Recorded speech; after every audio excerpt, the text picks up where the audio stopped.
Welcome to my garden. When you can't find me at the kitchen or the cafe, I'll be out here pulling weeds. You're welcome to come help me, by the way. This is where I'm growing all our food. Do you want me to give you a tour? All right, which way do you want to go? He says yes. Okay. I'm in the zucchini patch at the moment, which will soon be turned into hopefully zucchinis and zucchini breads and zucchini pizzas and everything else we can figure out how to make out of zucchini because we have a lot of it. And always our farmer friends have a bazillion of them. And next door we have yellow squash growing. Hopefully. There's so much food here, it's kind of crazy.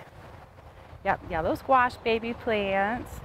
And behind us is, these are up here, the first 4 rows are Jackson Wonder lima beans that I've never grown before in my entire life, but they looked really cool in the organic seed catalog. And they got a little bit of holes, but they look like they're coming along. It doesn't look too bad. Yep, and over here are the haricot vert French, the long, skinny, green beans. And they're coming up real nice. I don't see too many bad holes. We're not using any of that dust and business that people do, so we're gonna have some holes, but that's okay. My grandma always said if the worms wouldn't eat it, we shouldn't either. So come on. And over here we have yellow beans, yellow wax beans. These got bigger leaves, cool, huh? These are yellow wax beans, and they'll go beautifully, hopefully, with our green beans for our bean salads and soups. Those are easy to grow, and we'll have bazillions of them. And my little baby cucumbers just came to visit. Yay. I put them on mounds like my grandpa used to do, so that hopefully they'll vine down the little mounds instead of having to grow up a trellis, and they just kind of hang out around the space. Ah, weed. The action hoe, a girl's best friend. This was a cool looking corn in the catalog. It's supposed to be early, and it was a young spring treat corn. And mine is nowhere near as tall as they were in Amish country this morning when I went to get flour. Unfortunately, they're way ahead of the game, at least my game. Okay, and over here I have Brussels sprouts because everybody loves Brussels sprouts. Yeah, right. We're trying to make everybody love Brussels sprouts. They're one of my favorites ever. I'm growing okra. I've never grown okra. I don't particularly like okra, at least not as I've had it with other people's recipes. So we are going to experiment and see if we can find a way to like okra. Sound like a plan? You guys with me? And I'm trying to grow rhubarb under a tree. Don't ask me why. It just seemed like a good place to put it. It said it could tolerate some shade, but I'm worried it might have too much shade. So I might have to move the little rhubarbs. Real happy. I have to contact my friend and see what's wrong with my rhubarb. Okay, I'm back. Sorry about the phone call. It happens a lot. We're really busy around here. Okay, over here we have lots of dahlias growing that I planted for the first time in my life again. This is all a good experiment. These are dahlias. I have, I think 10, 11, I don't know, like 14, 15 of them. And I'm told they grow 4 feet tall. And I know they have beautiful, gorgeous flowers because my friend Mindy grows them. Hi, Mindy. And she's teaching me how. And up here, we grew sunflowers. These are sunflowers coming, and really only because we were plowing with our horses and we broke a blade and we found a bunch of pipe under here and we had this big ugly mess. So for about 5 hours, me and some young men dug this with shovels and made it flat. And the pipes are still under here. So they will live here forever because there are a lot of them. And over here is a cut flower mix that I'm going to attempt to see if we can get some pretty flowers out of for the restaurants, for the kitchen and the cafe that we can have in vases. And maybe sell some if we're able to grow enough of them. And then behind you, these are Dixie butter peas. This is a little red flat lima bean that a friend of a friend grew last year, and I was able to snag a bag of them. I found them online, and it was a pretty difficult thing, but I hope you guys like them. I cooked them last year with some sweet potato and celery and onion and green pepper, and oh man, they're literally like butter peas. They're awesome. But it looks like, we didn't know because there was absolutely no information anywhere, that they are going to vine. So we have to figure out how we're going to trellis all this up. So I'm thinking chicken wire next week, eh? Sounds like a good plan. It's the best one I have. If anyone sees this video next week and has any brilliant ideas, bring them on. Okay, we going for a walk? All right, come on. There's some random beans growing there. So we have the Jackson Wonder lima beans. We have the Dixie Butter Pea lima beans. Of course, I didn't grow any regular green lima beans. That would be too easy. But this is my house that hopefully I'll be living in soon. Okay, here is our lovely boulder. This is the boulder that broke the 100-year-old blade on the horse plow. And I'm so sad. We hauled it out with a chain and a tractor, and I'm gonna paint it and put my address on it. So that was sad because the horse plow was awesome and it dug nice and deep. Okay, over here, this is the side that we planted back in March. This was St. Patrick's Day that we started. And look at the peas. Look at all the peas. Look, look, look, look, look, look, look, look, look, look, look, look. They're so awesome. Oh my gosh. Don't let me forget I'm putting down my hoe. All right, let's see if we can get a fat one out here. He ain't ready yet. I've been eating them.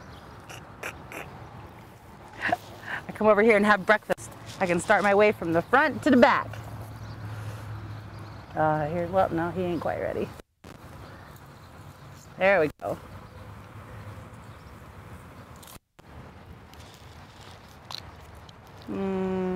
Peas. They're so sweet. Steve wants peas. Peas, please. I know. They're so awesome. I'm going to chew in your all's ear because I can't stop. I love them. They're so awesome.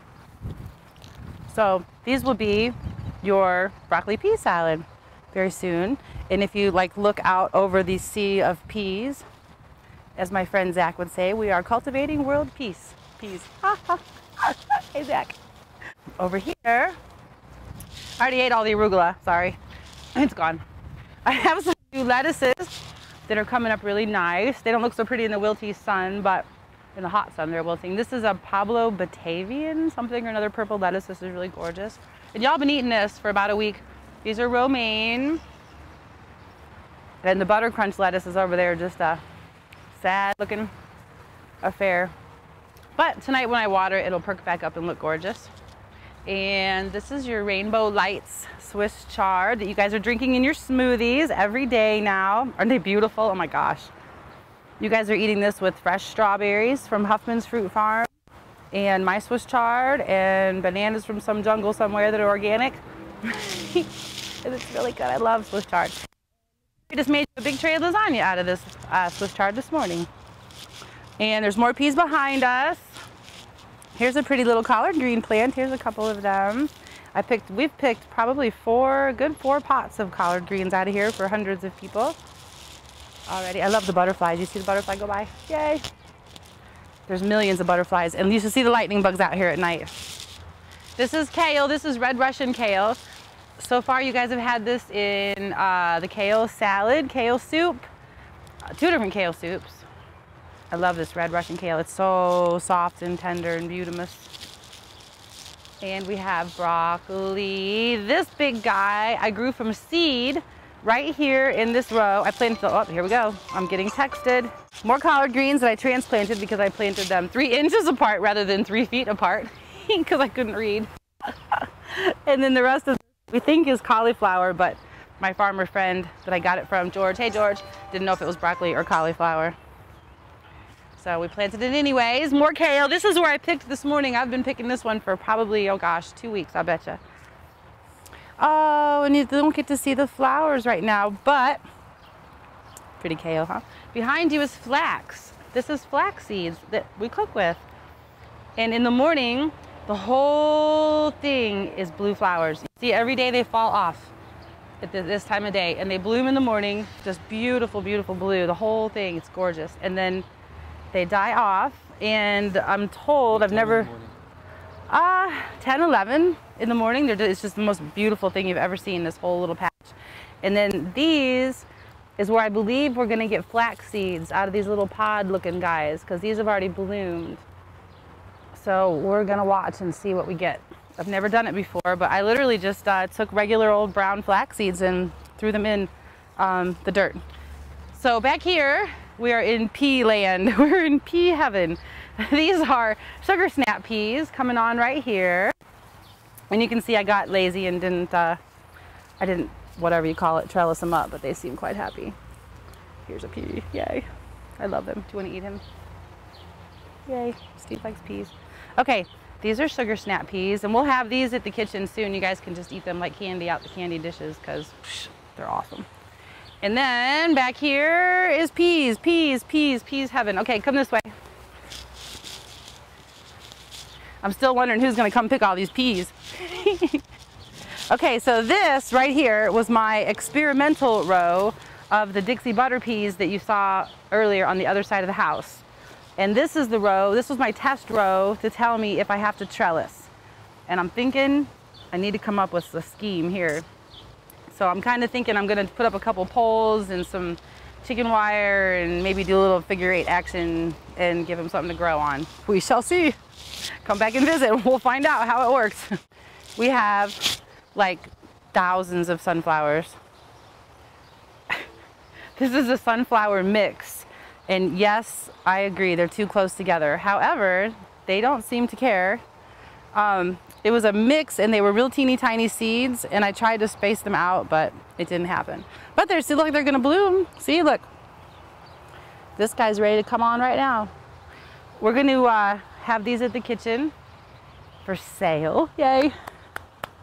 So you guys can come buy them and bring them home and put them in your vases, and they'll be beautiful.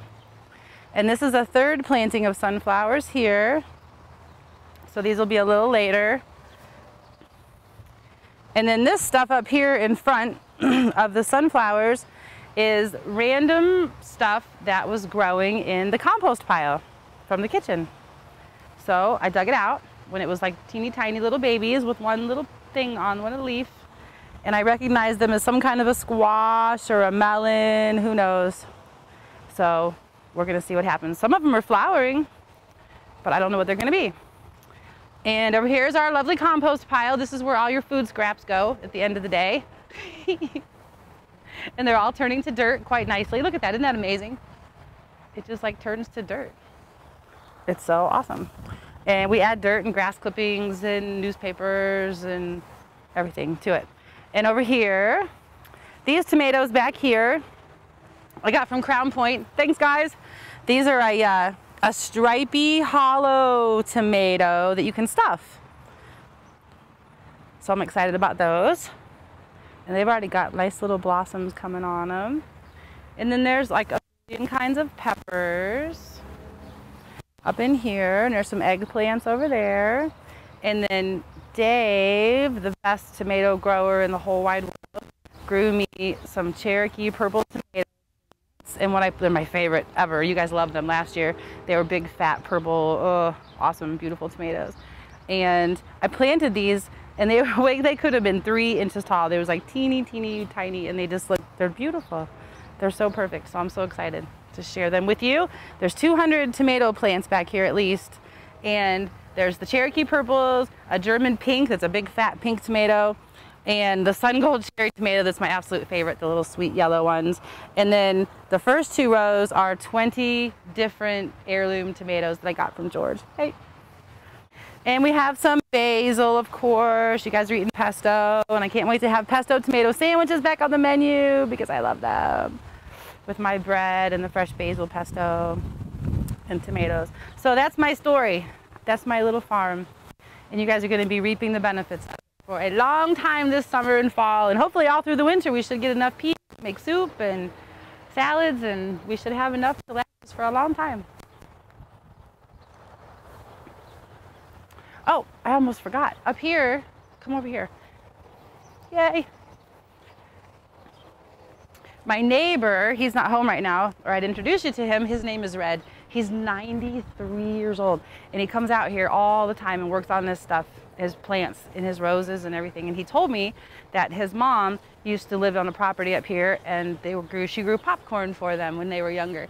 So I got one of my friends to give me some popcorn that he grows, and we planted it up here, but I don't know if it's coming up yet. Let's go see. He said he was going to water it last night and see if we can find anything. Oh, I think I might see some. What do you think? I do. Look, we're growing popcorn. Yay, look at that. Wowee. That is so cool. Do you see them? Look, there's a whole bunch of them. This is ladyfinger popcorn. It's supposed to be really tiny. The kernels are real tiny. You have to come back to the popcorn party. See ya. All right, hang on a minute. Don't leave yet. Look, I got bees. They're so cool. Every time I get close, I get the goosebumps. Don't get stung. They're so awesome. And me and Spencer got in there the other day, and there's already honey dripping, and it's getting sticky. Thousands of bees in there. They're so... And I'm told they have a 2-mile range, and they're just pollinating and making all my neighbors' stuff grow good too. So exciting. And let me show you one other funny thing over here. My child, Ryan, hey Rye, he demolished his billion-dollar bicycle, so it's become a lima bean trellis. These are my magic Christmas lima beans that I got from one of my Amish friends, and we'll see if they grow. But we got a little bit of action going on here, so hopefully they'll grow up the bicycle and make it useful. Poor bicycle. We'll keep you posted. All right, I'm out of here. I gotta go cook something.